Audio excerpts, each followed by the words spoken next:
ধন্যবাদ। আর যিনি করিবেন দান মায়ের মন্দির নির্মাণ কল্পে, মায়ের মন্দির রক্ষা কল্পে যা পান কিছু কিছু করে দান করে যাবেন। দান কখনো বিফলে যায় না। তাই জয়ন্তী মঙ্গলাকালী ভদ্রকালী প্রতীক্ষা কি এখানে মুখে কি এঁকেছো? এটাকে কি বলে জানো? কি জানো না? তুমি পূজা দিয়েছো? হ্যাঁ, কি বলেছো? মায়ের কাছে কি প্রার্থনা আমি করেছো? আমি প্রার্থনা করেছি যে আমি মা সরস্বতীর মন্দিরে কি বলেছো?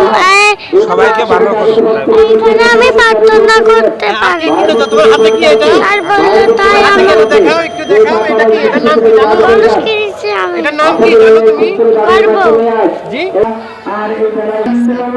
মাঘ মাসের যে আজকে সপ্তমী, পঞ্চমী গেল, ষষ্ঠী গেল, আজকে সপ্তমী পূজা। হয়তো আশা একটু থাকে, যার যার মনোবাসনা সে নিয়ে করে।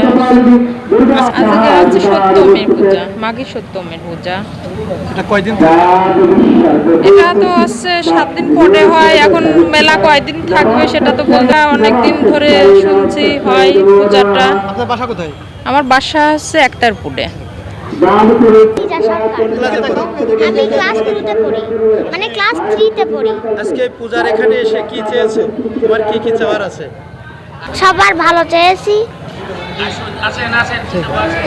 অনিমেষ চক্রবর্তী বলছি, খোকসা ঐতিহ্যবাহী কালী মন্দিরে পুরোহিত। আজকে সারাদিন চলবে। এই পূজার মধ্য দিয়ে শেষ হবে খোকসা ঐতিহ্যবাহী কালী পূজার সমাপ্তি। নমস্কার। কোনো পূজা আছে? সেরকম কিছু প্রতিদিন আমাদের নিত্য পূজা হয়, কিন্তু আজকে মাঘী সপ্তমীর মধ্য দিয়েই কালী পূজার সমাপ্তি ঘোষণা। পূজা শুরু হয়েছে, সকাল থেকেই পূজা শুরু হয়ে গেছে। ভক্ত অনুরাগীরা গঙ্গা স্নান করে পূজা দিয়ে বাড়িতে যাচ্ছে, প্রসাদ বিতরণ হচ্ছে, এই আর কি চলছে।